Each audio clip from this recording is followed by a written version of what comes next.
घरोघरी मातीच्या चुली या मालिकेच्या आजच्या भागामध्ये सुमित्रा ही जानकीने केलेल्या ह्या सरप्राईजमुळे खूपच खुश होते आणि जानकी अगं तूच माझी लेक आहे, हेच माझ्यासाठी खूप मोठं गिफ्ट आहे आणि खरं सांगते की माझं मन दुखावेल असे केव्हाही तू कधीही काही करणार नाही। तर ऐश्वर्या आणि आज्या तर खिडकीतून हे सर्व ऐकत असतात आणि त्यांचे चेहऱ्यावरचे मात्र हसूच गायब होते, कारण सुमित्राने चक्क जानकीवर इतके खुश होऊन तिचे कौतुक केले आणि ऋषिकेश, सारंग, ओवी तर खूपच खुश असतात। तेव्हा सारंग म्हणतो की पण वहिनीला राग येईल अशी एक गोष्ट ओवी आत्ता करते, तर जानकी म्हणते की काय, तर सारंग म्हणतो की अगं ती बघ केक कसे खादडते। तेव्हा ओवीचे पूर्णपणे तोंड भरलेले असते, तर जानकी म्हणते की ओवी आणि ऋषिकेशला म्हणते की बघाओ अगोदर ओवी तो केक खाली ठेव आणि दात तर किडलेले आहे ना तुझे, आणि जर ओवी आता पुन्हा गोड खाल्लेस तर उद्या डब्यामध्ये मी तुला कारल्याची भाजी देईन। तेव्हा ओवी म्हणते की नको नको आई नको, आणि लगेच जानकी म्हणते की अगं ऐश्वर्यासाठी आणि आजीसाठी तो केक बाजूला काढून ठेवते, नाहीतर तुम्ही दोघे तर फस्त करून ठेवतान। आजी मात्र केकचं नाव काढल्यानंतर खूपच खुश होते। तेव्हा सुमित्रा म्हणते की हो हो, तर सारंग म्हणतो की वहिनी ऐश्वर्यासाठी मी केक कट करून ठेवते। तेव्हा जानकी आणि सुमित्राला हसू येते। सुमित्रा म्हणते की हो का, तेव्हा सारंग मुद्दाम लाजत म्हणतो की नाही, दोघींसाठी सुद्धा मीच ठेवतो आणि ओवी चल चल। तेव्हा ऋषिकेश म्हणतो की काय सारंग, सर्व सारंग मात्र लाजतो आणि ओवीला म्हणतो की चल ओवी। त्यानंतर लगेच आजी सुद्धा हे सर्व ऐकते आणि ऐश्वर्याला म्हणते की बघ बघ अगं जानकीचे माझ्याबद्दलचे प्रेम बघ, माझ्यासाठी तिने केक सुद्धा बाजूला काढून ठेवला। तर ऐश्वर्याला खूप राग येतो। ऐश्वर्या म्हणते की काय तुम्हाला तिथे केकचे पडले, एकतर माझ्या तोंडचे इथे पाणी पळाले, आणि काय हो आजी काय चालले तुमचे हे सर्व, या खिडकीला ग्रिल आहे, येथून तर आपल्याला आतमध्ये जाता येत नाही, एकतर दरवाजा सुद्धा बंद आहे आणि मग आतमध्ये कसे जायचे यासाठी ऑप्शन सुद्धा नाही, मग आता काय करायचे, मला तर असे वाटतं की आता आपल्याला बाहेरच झोपावे लागेल। तेव्हा आजी रडण्याचे नाटक करते आणि काय ग बाहेर झोपायचे, आणि जोरात तोंड वाकडे सुद्धा करत असते। तर ऐश्वर्या म्हणते की चला, आणि आजीला हाताला धरून म्याव म्याव करत असते। तर आतमध्ये इकडे सुमित्रा खूपच खुश असते आणि सर्वांना म्हणते की आज तुम्ही मला जे काही सरप्राईज दिले ना, खरंच मला खूप आनंद वाटला, तुम्ही आता खूप दमला असेल त्यामुळे ही सर्व तयारी करून, त्यामुळे आता तुम्ही झोपा, उद्या सकाळी आपल्याला देवळात जायचे, लक्षात तर आहे ना ऋषिकेश। तर लगेच ऋषिकेशला नेमकं तिकडे बाहेर जायचे असते, तर ते ऐकल्यानंतर जानकीला मात्र धक्का बसतो आणि ऋषिकेशला लगेच नानांनी जे काही त्याला सांगितलेले असते की सुमित्रेला काही न सांगता तू तुझ्या आईचे श्राद्ध करण्यासाठी जाशील ना, आणि ऋषिकेशचे काही सुमित्राकडे लक्ष लागत नाही। तर सुमित्रा म्हणते की अरे ऋषिकेश लक्ष कुठे आहे, मी तुझ्याशी बोलते। तेव्हा ऋषिकेश आणि जानकी म्हणतात की हो आई लक्षात आहे। तर सुमित्रा म्हणते की चला तर मी झोपण्यासाठी जाते। तेव्हा सुमित्रा गेल्यानंतर जानकी आणि ऋषिकेशला मात्र खूप टेन्शन येते, ते एकमेकांकडे बघत असतात। तेव्हा जानकी विचार करते की उद्याचा दिवस तर खूप महत्वाचा आहे, देवा व्यवस्थित पार पाडून दे, म्हणून सर्वजण झोपायला जातात। त्यानंतर इकडे आजी आणि ऐश्वर्या मात्र बाहेर घोरत असतात आणि ऐश्वर्याला सारंगचा आवाज ऐकून जाग येते। सारंग हा गुलाबला विचारत असतो की अरे गुलाब पेपर आला की नाही, तर ऐश्वर्या लगेच उठते आणि आजीला उठवायला येते की आजी उठा कोणीतरी येते म्हणून। आजी मात्र मस्त घोरत असते आणि म्हणते की अगं ऐश्वर्या 5 मिनिटं झोपून दे। तेव्हा ऐश्वर्या आजीला म्हणते की आजी उठा, कोणीतरी येते, आपल्याला बघेन कोणीतरी, आणि तेवढ्यात सारंग दरवाजा उघडतो आणि बाहेर येतो, तर आजी आणि ऐश्वर्याचे काहीतरी चालू असते। तर सारंग त्या दोघीकडे एकटक बघतच असतो आणि त्या दोघी आतमध्ये यायला निघतात, तर समोर सारंगला बघून खूपच घाबरतात, त्यांचे चेहरे पूर्णपणे मातीने भरलेले असतात। तर सारंगला त्यांच्याकडे बघून खूप हसायला येते, तो तोंड दाबून हसत असतो आणि जो ऐश्वर्याला म्हणतो की सॉरी ऐश्वर्या, पण ह्या तुमच्या दोघींच्या तोंडाला काय लागले, म्हणून तो लगेच आजीच्या चेहऱ्याची माती काढतो आणि परत सॉरी म्हणतो, आणि काय तुम्ही असं दोघी का दिसतात, सकाळी सकाळी बाहेर काय करत होत्या। आजी म्हणते की आराम, ऐश्वर्या म्हणते की जॉगिंग। तेव्हा सारंग विचारतो की तुम्ही आराम करत होत्या की जॉगिंग, तेव्हा दोघी सुद्धा एकसारख्या उड्या मारतात आणि आम्ही आरामात जॉगिंग करत होतो असे म्हणतात, आणि इकडे तिकडे त्या जॉगिंग करण्याचे नाटक सुरू करतात। तर सारंग म्हणतो की हळू हळू माझ्या सर्व लक्षात आले, काळोख असताना निघालो होतो आणि सूर्य उगवताना आलो असे आजी सांगते। तर सारंग म्हणतो की हो हो बरं झालं जॉगिंग केलं, आणि आजी जॉगिंग केल्यानंतर माणसाच्या अंगाला तर घाम येतो, पण तुमच्या चेहऱ्याला मात्र माती आली, तर ऐश्वर्या आणि आजी लगेच तोंड वाजतात। सारंग विचारत असतो की तुमच्या चेहऱ्याला माती कुठून लागली, तेव्हा आजी ऐश्वर्या मात्र दोघी एकमेकांकडे बघत असतात। तेव्हा सारंग त्या दोघींकडे बघून विचार म्हणतो की कसला विचार करतात। त्यानंतर इकडे ऋषिकेश आणि जानकी आपल्या रूम मध्ये असतात। तर ऋषिकेश म्हणतो की जानकी हाच विचार करतो की ज्या आईने आपल्याला जन्म दिला तिचे श्राद्ध करण्याचे पुण्य मला लाभते आणि दुसरीकडे ज्या आईने मला आयुष्यभर सांभाळले प्रेम केले मग तिच्याशी खोटं बोलण्याचे पाप सुद्धा माझ्या डोक्यावर चढणार आहे। तेव्हा जानकी म्हणते की अहो असे काय करतात, नानांनीच तुम्हाला सांगितले म्हणून तुम्ही हे सर्व आईला सांगत नाही आणि आता तुम्ही ठरवले आहे ना, मग तुम्ही जा, येथे सर्व मी सांभाळून घेईल। मी आईंच्या आवडीची आज साबुदाणा खिचडी बनवलेली आहे, मग आमचा सर्वांचा नाश्ता झाल्यानंतर मी आईंना घेऊन देवळात जाईल। तुम्ही तोपर्यंत तिकडचे सर्व आवरून घ्या आणि पटकन या, वेळेवर तुम्ही देवळात येताल ना। तेव्हा ऋषिकेश म्हणतो की हो येईन मी। तर जानकी म्हणते की हो झाले मग। तेव्हा जानकी म्हणते की मग तुम्ही येतील, काळजी करू नका। तर ऋषिकेश म्हणतो की जानकी थँक्यू सो मच आणि सर्व काही व्यवस्थित सांभाळून घे, असे बोलून ऋषिकेश निघून जातो। तर त्यानंतर इकडे सारंग आजीला आणि ऐश्वर्याला विचारत असतो की तुमचे चेहरे असे कसे झाले। तेव्हा आजी म्हणते की अरे माती उडाली आणि दोघी लगेच चककतात आणि परत आजी म्हणते की अरे कसे झाले म्हणजे। तर लगेच ऐश्वर्या म्हणते की त्याचे काय झाले म्हणजे, आणि आम्ही नेहमीच्या गार्डनला जॉगिंगसाठी गेलो होतो तेव्हा ते नेमकं बंद होतं, मग आम्ही वेगळ्या मैदानात गेलो, मग तिकडे असा मातीचा ढिगारा होता आणि अचानक वारा आला आणि सर्व माती तोंडावर उडाली, अगोदर फुटली असे म्हणते आणि परत आजी म्हणते की अगं तोंडावर उडाली असे म्हण। तेव्हा सारंग म्हणतो की अरे बापरे खूपच वाईट झाले आणि खिशातून रुमाल काढतो। ऐश्वर्या हा रुमाल घ्या, अगोदर तोंडावरची माती झटकून घ्या नाहीतर तुम्हाला त्रास होईल आणि नंतर लगेच आंघोळ करून घ्या। तेव्हा ऐश्वर्या लगेच आजीच्या हाताला धरते आणि आजी चला। तेव्हा आजी म्हणते की अगं पण आपला राहिलेला व्यायाम। तर ऐश्वर्या म्हणते आपण नंतर करूयात आंघोळ झाल्यानंतर, मी तुम्हाला दाखवते वेगवेगळे व्यायाम कसे करायचे असतात। तेव्हा त्या दोघी आतमध्ये जातात। तर सारंग लगेच खुश होतो, म्हणजे यांच्या चेहऱ्याला माती जरी लागली होती तरी ऐश्वर्या मात्र किती क्यूट दिसत होत्या म्हणून तो खूप मनाशी खुश होतो। त्यानंतर सकाळ होते, इकडे सुमित्राला जाग येते। सुमित्रा डोळे न उघडता आपला जो मुलांचा फोटो आहे त्या फोटो जवळ येते आणि डोळे उघडून त्या चौघांना पाहते आणि आज माझा वाढदिवस आहे आणि आज मी एवढी आनंदात दिसते ना की तुमच्या सरावामुळे बाहेरचे जग कितीही बदलले तरी सुद्धा माझी ही लेकरं अजून एकमेकांना अशी धरून सोबत आहे याचा खरंच मला खूप खूप अभिमान आहे। देवा अरे असेही माझे कुटुंब कायम असेच सोबत एकत्र राहून दे आणि तुझी कृपा कायम यांच्यावर असून दे रे बाबा। आणि त्या फोटोला जवळ घेऊन तर परत ती त्या ठिकाणी ठेवून दे आणि समोर पाहते तर तिच्यासाठी गिफ्ट ठेवलेले असते म्हणून गिफ्ट बघून ती खूपच खुश होते। त्यानंतर इकडे आजी रूम मध्ये मस्त तयार होऊन नाश्ता करत असते।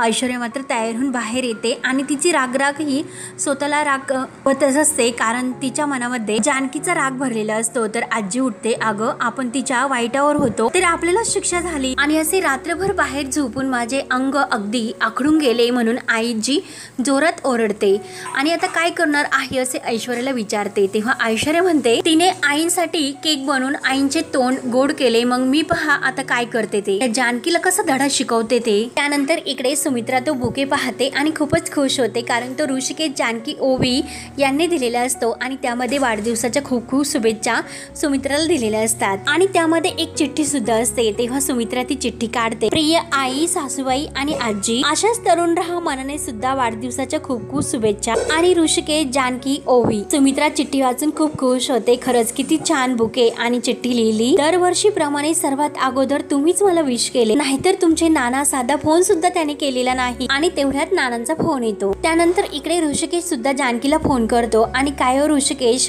तुम्ही पोहोचलात कसे, जानकी विचारते। तर ऐश्वर्या मात्र चोरून त्या दोघांचे बोलणे ऐकण्याचा प्रयत्न करते। तेव्हा ऋषिकेश म्हणत असतो की हो जानकी मी पोहोचलो, हिम्मत काकांची वाटच बघतोय। तेव्हा जानकी म्हणते की हेच सांगण्यासाठी कॉल केला होता। तेव्हा ऋषिकेश म्हणतो की अगं हुरूर वाटली कारण तुझ्या आवाजातून धैर्य येईल म्हणून तुला कॉल केला। तेव्हा जानकी म्हणते की अहो ऋषिकेश तुम्ही इतकी काळजी करू नका, तुम्ही हा विचार करा की तुमच्यामुळे दोन्ही आयांची आई पण साजरी होणार आहे। थिंग्स पॉझिटिव्ह, तिकडची पूजा अगदी मन लावून करा, पूजा संपली की देवळात मात्र वेळेवर यायला विसरू नका। तेव्हा ऋषिकेश म्हणतो की हो येतो। तेव्हा जानकी म्हणते की हो डोंट वरी, सर्व काही छान होईल आणि ऐश्वर्या मात्र हे सर्व काही ऐकते आणि ऐश्वर्या तेवढ्यात लगेच बाजूला जाऊन लपते। जानकी नेमकं काय करते हे डोकावून बघत असते। त्यानंतर इकडे सुमित्रा नानांचा फोन घेते आणि माझ्या 60व्या वाढदिवशी तुम्हाला 100 वर्ष आयुष्य आहे असे म्हणते. तर नाना तिला वाढदिवसाच्या शुभेच्छा देतात. तर ती थँक्यू बोलते आणि खरंच खूप बरं वाटलं. नाही म्हणजे की तुमच्या लक्षात आहे ना माझा वाढदिवस. आणि हो दिवसाची सुरुवात छानच झाली. तुमचा फोन आला आणि ऋषिकेश जानकी ओवीने इतका सुंदर बुके पाठवला आणि काल रात्री सुद्धा जानकीने केलेला केक सुद्धा कापला आणि दिवसभर सुद्धा काहीतरी असणारच. आपली मुलं इतके उत्साही आहे म्हणजे त्यांनी नक्की काहीतरी प्लॅनिंग केलेलीच असणार, विशेषतः आपल्या जानकीने. म्हणून ती नानांना सर्व जानकीचे कौतुक करत असते. त्यानंतर इकडे जानकीच्या रूम मध्ये कोणीतरी बॅग मध्ये गिफ्ट आणून ठेवलेले असते आणि त्या गिफ्टचे बघत ती विचार करते की हे आईसाठी आहे का आणि हा सर्व ऐश्वर्याचा प्लॅन असतो. म्हणून त्या गिफ्ट मध्ये एक सेंटचा स्प्रे असतो आणि जानकी नक्की हा सर्व ओवीचा प्लॅन असणार म्हणून तो सेंट आपल्या हातावर मारते आणि त्याचा वास घेते. परंतु तो वास घेतल्यानंतर जानकीला मात्र चक्कर येत असते आणि ऐश्वर्या मात्र जानकीला चक्कर येते हे बघून खूपच खुश होते आणि जानकी ही ओवी आई असे करत त्या बेडवर चक्कर येऊन पडते. ऐश्वर्याला अगदी मनासारखे होते. तेव्हा ऐश्वर्या हे सर्व झालेले बघून लगेच त्या पडद्यामागून बाहेर निघते आणि जानकीकडे बघून खूपच खुश असते. आणि काय करायची तुझे ग, परफ्यूम्स मध्ये सुगंध असेल असे नाही, काही यात तर गुंगीचे औषध सुद्धा असू शकते. काल रात्री तर तू मला बाहेर झोपवलेस, मग आता दिवसा ढवळ्यात तू झोप, मग आता मी तुझ्या आयत्या पिठावर कसे रेगा ओढते बघतच राहा. आणि तेव्हा ऐश्वर्या जानकीच्या हातातील ती स्प्रेची बॉटल घेते आणि परत ती त्या बॅग मध्ये ठेवून देते आणि जानकीचे पाय व्यवस्थित करून तिच्या अंगावर टाकून तिला गुड नाईट करून बाहेर येणार तोच लगेच ऐश्वर्याला जानकी अशी सुमित्रा आवाज देते. हे ऐकायला येते. सुमित्रा जानकी आवाज देत असते. तेव्हा ऐश्वर्या लगेच ती बॅग घेऊन बाहेर निघून येते आणि इकडे आईंसाठी मस्त चहा घेऊन येते. तर सुमित्रा तयार होऊन बाहेर आलेली असते आणि आई तुम्हाला वाढदिवसाच्या खूप खूप शुभेच्छा असे म्हणून ती सुमित्राच्या पाया पडते. आणि आई खरंच तुम्ही किती छान दिसता हो, पण सॉरी बर का काल रात्री मी तुम्हाला बर्थडे विश करू शकले नाही, मला खरंच खूप झोप लागली होती आणि तुमच्यासाठी स्पेशली साबुदाण्याची खिचडी बनवली, तुम्हाला खूप आवडते ना, त्यामुळे लगेच बसा आणि टेस्ट करा. सुमित्रा म्हणते की अगं तब्येत तर तुझी बरी आहे ना आता. ऐश्वर्या म्हणते की हो ना, छान आहे माझी तब्येत आणि जे सर्व जानकीने बनवलेले असते ते सर्व तीच बनवलेले आहे असे ती मुद्दाम सुमित्राला दाखवते. तेव्हा सुमित्रा म्हणते की अगं खरंच मस्त असा घमघमाट सुटलेला आहे खिचडीचा. तेव्हा ऐश्वर्या आपल्या हाताने सुमित्राला भरवते आणि आई खाऊन सांगा की कशी झाली ते. तेव्हा सुमित्रा एक घास खाल्ल्यानंतर चकितच होते.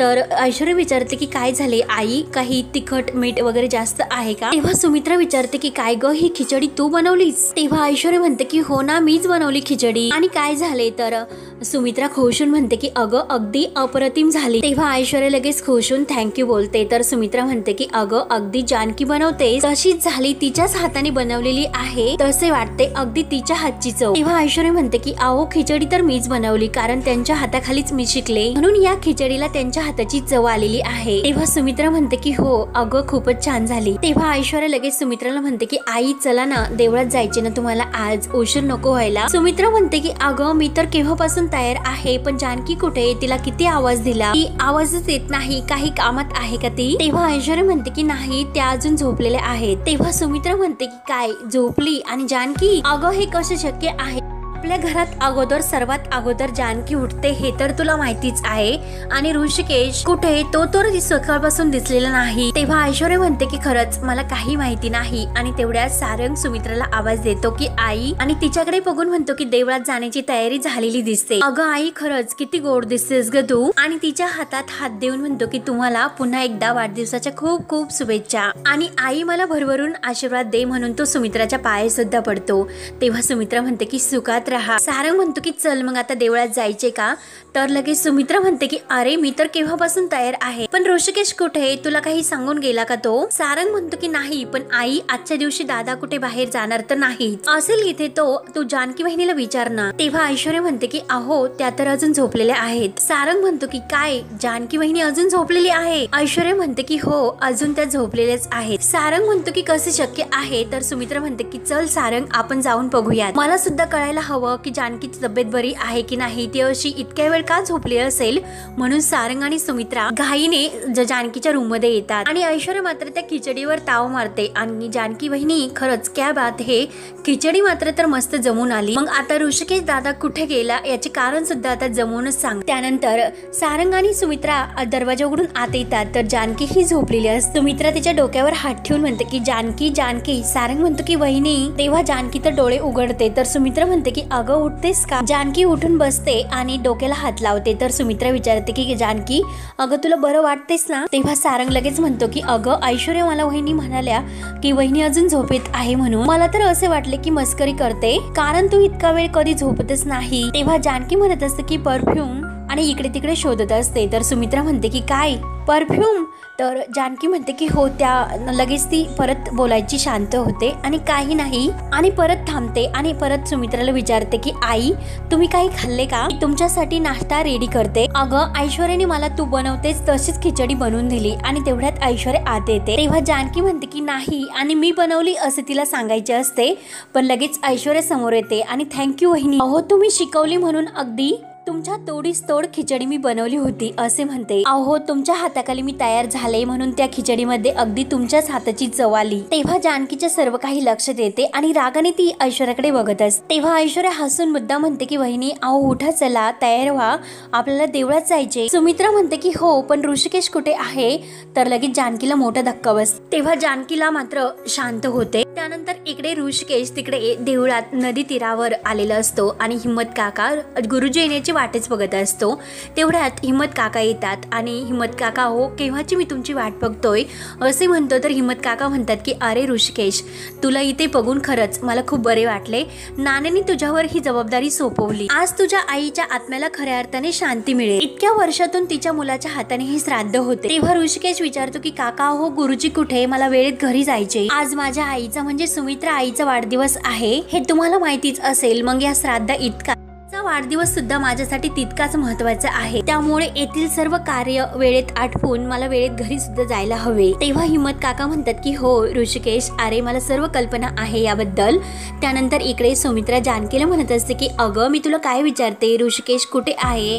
तेव्हा जानकी म्हणते की आई ते ऑफिसला गेलेत, मीटिंग होती म्हणून ते तिकडे गेलेत आणि लगेच येणार सुद्धा आहे. तर सुमित्रा म्हणते की काय मीटिंग आणि ते पण आजच्या दिवशी, नेमकं हे काय चाललंय. आता हे नाही तर ऋषिकेशने थांबायला हवे होते माझ्या वाढदिवसाच्या दिवशी घरी आणि हे काही नाही. सारंग तुझ्या ऑफिसचे माणसं नीट काम करत नाही म्हणून ऋषिकेशला असे जावे लागते. तू अगोदर त्याला फोन कर आणि घरी बोलावल्याचे सांग. तेव्हा सारंग म्हणतो की हो हो आणि सारंग फोन करायला घेणार तर लगेच जानकी म्हणते की नाही नाही सारंग भाऊजी ते स्वतः म्हणाले की मीटिंग संपल्यानंतर ते लगेच येतील, तुम्ही नका काळजी करू ते नक्की येतील. तेव्हा सारंग म्हणतो की ठीक आहे. तर जानकी म्हणते की आता ते बिझी असतील त्यामुळे फोन नाही उचलू शकणार, पण आई त्यांना जायचे नव्हते पण महत्वाचे ऑफिसचे काम होते म्हणून त्यांना जावे लागले. चला मी आवरते आपल्याला देवळात जायचे तर आपण निघूया. तेव्हा सुमित्रा म्हणते की हो आवर लवकर आम्ही वाटच बघतोय. तेव्हा सुमित्रा आणि सारंग पुढे जातात तर ऐश्वर्या ही दरवाजात थांबून दरवाजा लावून घेते.